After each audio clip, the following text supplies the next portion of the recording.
Va ora in onda Radio Giornale Bellunese, notizie quotidiane sulla provincia di Belluno.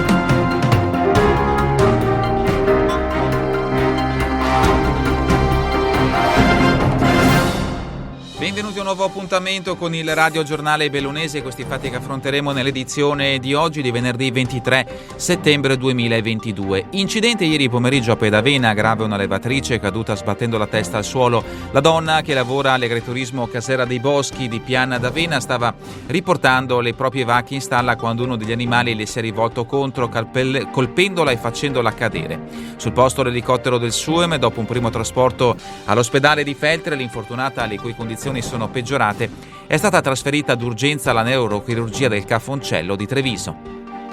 A processo per atti persecutori nei confronti dell'ex moglie, l'accusa è a carico di un residente a Querovas. Nel periodo da ottobre a dicembre 2020 l'uomo avrebbe tempestato di chiamate la donna, oltre a seguirla e ad appostarsi per controllarne i movimenti. In un'occasione avrebbe sequestrato il cellulare dell'ex consorte per verificarne i contatti, in un'altra avrebbe aggredito un suo conoscente mandandolo all'ospedale con le costole fratturate. La prossima udienza è fissata al 12 dicembre e l'imputato sarà ascoltato assieme a 5 testimoni della difesa.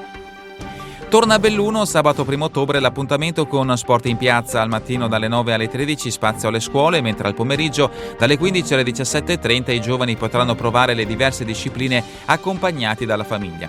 Le postazioni saranno dislocate tra Piazza dei Martiri e Piazza Duomo. Il giorno prima, venerdì 30 settembre, a Feltre si terrà invece la maratona di lettura. Tema di quest'anno è la letteratura di montagna, affiancata dalla celebrazione dei 50 anni della morte di Dino Buzzati. Al Santuario dei Santi Vittore Corona alle 18.30 appuntamento con il grande ritratto e altri racconti, la figura e i temi di Dino Buzzati a 50 anni dalla morte. Introduzione della professoressa Vania Strada, letture a cura del gruppo I Caratteri Atipici, accompagnati dal violino di Daniela Bortoluz. Al polo bibliotecario feltrino sarà inoltre visitabile un'esposizione di testi su Dino Buzzati. Passiamo allo sport. Calcio Serie D. La Dolomiti Bellunesi ha annunciato il tesseramento del terzino italo-brasiliano Eduardo Alcides Dias, classe 2002, con trascorsi all'Inter e alla SPAL. Sono qui per lavorare, giocare e farmi conoscere per riuscire ad arrivare il più in alto possibile con la squadra, le prime parole del nuovo acquisto. Domenica intanto è in programma il debutto nel campionato di eccellenza per la squadra femminile della Dolomiti, che affronterà in trasferta lo Spinea. Pallavolo, la Darol Logistics Belluno in amichevole questa sera, ospite alla Spessa Arena il Monselice, formazione che la DRL affronterà anche nel campionato di Serie 3. Sfida al via alle 20. Sabato invece farà il proprio esordio in Coppa Veneto la squadra femminile dell'HL Immobiliare Volley Belluno. Derby alle 18.30 al De Mas contro la Cassa Rurale Dolomiti Feltre. Infine l'hockey, successo del Cortina sulla capolista dell'Ups League Zel Amse, 4-3 il risultato finale a favore degli ampezzani nella gara disputata ieri all'Olimpico. Ampezzani che saranno nuovamente in campo domani contro i Broncos di Vipiteno.